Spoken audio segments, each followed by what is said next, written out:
Hi, I'm Bill Rogers from White's Farm Supply. About 50 weeks out of the year, I'm speaking to you and area farmers around you about your farming equipment needs. And 1 week out of the year, White's cuts me loose to go on an outdoor adventure with my family. And this year, we're on the mighty Amazon River in search of the monster peacock bass. And you know, our goal really is to harvest as many bass as we can and put them back in. But if you're concerned about your harvester needs, oh, I got one on there. Check out this segment we did on the new technology on the Case IH Harvest Command.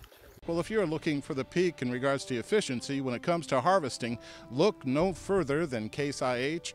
We're here at White's Farm Supply at the Canastota store, one of 5 locations in upstate New York. And joining me right now is Nathan Graham. And Nathan, we just went through some training on this beautiful machine behind us here. And this is really going to aid the man out in the field. Even if he's a seasoned man, he's really going to enjoy what you'll be able to do here. Is that right? That is correct. What we have behind us is Case IH's Axial Flow Combine, our new 250 series that features Harvest Command, which is a combine automated system. So it takes a lot of the major functions that an operator would normally do in the field and automates them. Now, the operator does have an opportunity to fine-tune those systems for their operation, their field, their state, so it does help them out quite a bit. We've really had a lot of good experiences in the field with them so far. We've been with about 20 machines this year, and we've been able to get down to less than 1/10 of a bushel loss in the wheat field, so that is a good thing. That is amazing. And it's almost like Case IH decided to design this specifically for upstate New York, where it's not flat. We got ups and hills and angles, but this will accommodate it all to make sure we get everything we need and be quite efficient. Is that right? Absolutely. Absolutely. As we go through, the operator can fine-tune the system. We can make the system more relaxed or more nimble based on the crop that's in front of them. It knows what crop you're harvesting by what you put in. Let's say we're harvesting corn. And even if you don't have a great year or you have moisture issues during the year, drought, our corn can really vary from place to place in the field. And we can have our Harvest Command system be nimble enough that when it sees that variation in the yield, that it makes the proper adjustments to keep as much grain in the tank as possible. So if we're doing 80 on the hilltop and maybe 150 in the valleys, it will adjust quickly. Yes, it will, and the operator has full authority of how quickly this machine will adjust. But yes, you are correct. We do control all the major functions inside of the combine as far as threshing and separating and cleaning. On top of that, we also control the speed. So we can, if we get to those situations, hilltops and valleys or swales in the field where it might be a little wetter, the combine will very quickly adjust speed to keep a uniform crop flow coming into the machine for optimal threshing, separating, and cleaning. Now, as I understand, to accomplish that, you have 16 separate sensors on this that will kind of act as a brain to adjust where you want it to be so you can dial it in specific for your location. Yeah, I'm glad you mentioned that 16. I always mention that we have 16 sensors because it does tend to give people a little bit of pause. But then we very easily go through what sensors are actually running it, and folks, and I go through the list of the sensors, and folks are actually like, oh, well, I've always had that sensor. And I said, yes, we're using a lot of what you already have on your combine. For example, sieve actuators to open and close your sieves, pre-sieve, upper sieve, lower sieve. There's 3 sensors right there. Our rotor speed.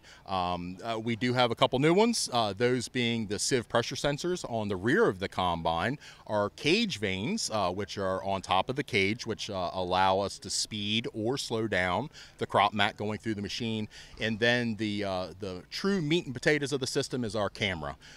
So we're actually taking pictures of the grain as it goes up the clean grain elevator, so we can see grain quality. We can see material other than grain, which really helps us clean up our sample, which we've always been known for as having an extremely clean sample. And the number of variables that this can adjust from goes beyond just crop yield. I mean, if we have a big hurricane moving up the East Coast and we want to get out there and put it all away fast, it'll accommodate that as well. You're exactly right. The designers at Case IH really thought this one through in a very simplistic way, very intuitive to the operator, but they can pick how they want the combine to perform. So we actually have 4 strategies that we can use. Most folks are going to be in the performance strategy, and I say most folks, it'll probably be about 96% of people will be in a performance strategy.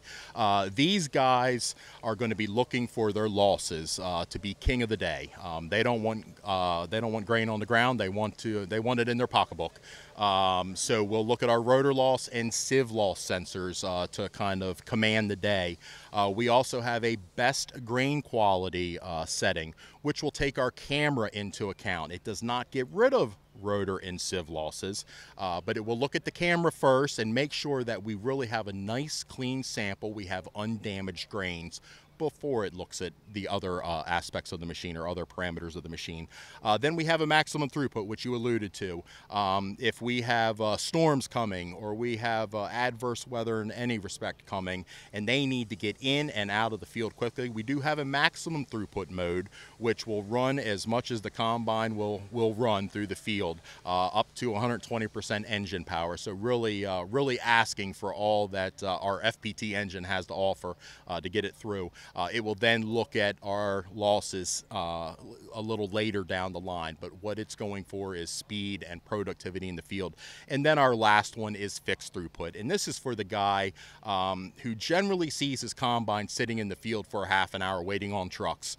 We can actually use the fixed throughput mode, let's say 2,000 bushels an hour, because that's what the gentleman can get out of the field. That's what the grain dryer can take at any given time.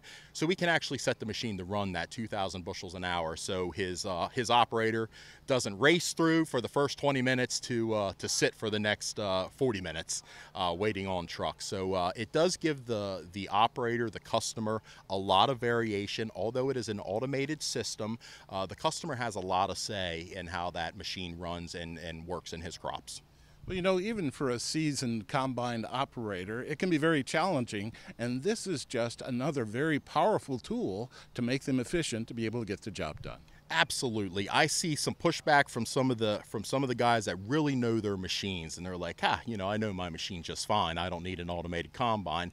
And I do caution those guys that although your good operator is going to make 6 to 8 major adjustments throughout the day, and they do a fine job at it, this machine can make an adjustment every minute, every pass, so it's going to get those little nuances that maybe the seasoned operator might have missed.